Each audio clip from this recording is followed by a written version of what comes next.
Thank you, Ms. Hoy, and thanks to the Economist for the invitation to contribute to this relevant event centered around skills. Well, diving straight into it, the skills, to most of us, are an intangible concept, a nuanced combination of various components which coexist in synergy.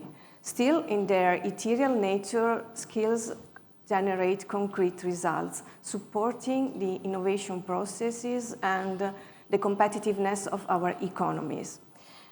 Today, the scenario around skills is rather demanding, from the challenges posed by the twin transitions, further impacted by the energy crisis, to the health emergencies we've just gone through, to the war.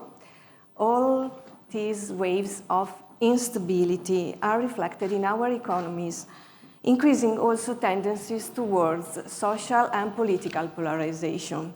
And so in this unpredictable scenario, Europeans, and including Greeks, require a broader set of competencies to continuously adapt to a changing ecosystem beyond the most contingent urgencies. I'm referring here to the transversal competencies and to the life skills, which are proving to be crucial for the democratic resilience of our societies and also for the competitive strength of our economies. More than that, learning to learn has to be recognized as a competence in its own right, and training for flexibility, well-being, creativity, complexity contributes to a lifelong learning process which for companies and individuals represent a strong investment for the future and a safe bridge for an intergenerational relay. In fact, the learning environment is no longer just a place where knowledge and operational skills are developed, but also a place for a collective reappropriation of our sense of contemporaneity, a place to build citizenship and new active participation to democratic life.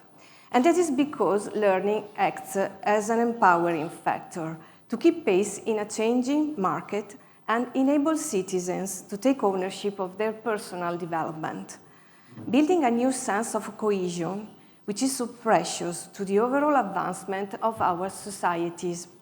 All this call for a central role of reskilling and upskilling that are pivotal for a positive cultural and economic impact on the whole social fabric, in order to make lifelong learning a process able to live up to these needs for innovation. But let's look at the reality of things. Just around 40% of adult Europeans are included in training every year. Undoubtedly, the opportunity to take action here is evident. That's why the Lifelong Learning Platform welcomed with particular interest the recent proposal for Council recommendations on individual learning accounts and for an European approach to micro-credentials.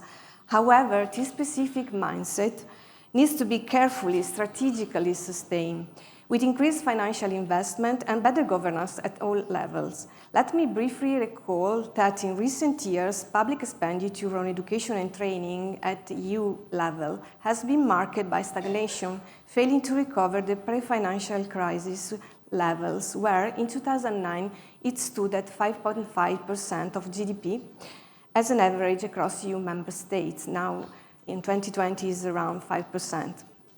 Speaking instead about better governance, I refer to the necessity to have a coordinated effort from a vast audience of stakeholders, to companies, from civil society organizations, to political institutions at local, national, and European level.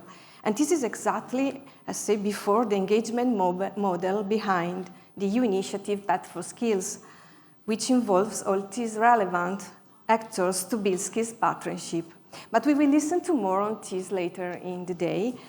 So, in this promising European Year of Skills, we at Lifelong Learning Platform, which are an umbrella association for associations reaching 50,000 organizations in Europe and covering from early childhood to adults, well, we perfectly know that putting in the center lifelong learning at the core of education policies, lies a real opportunity for growth and strengthening for European citizenship and values, not only during this 2023, but also far beyond it.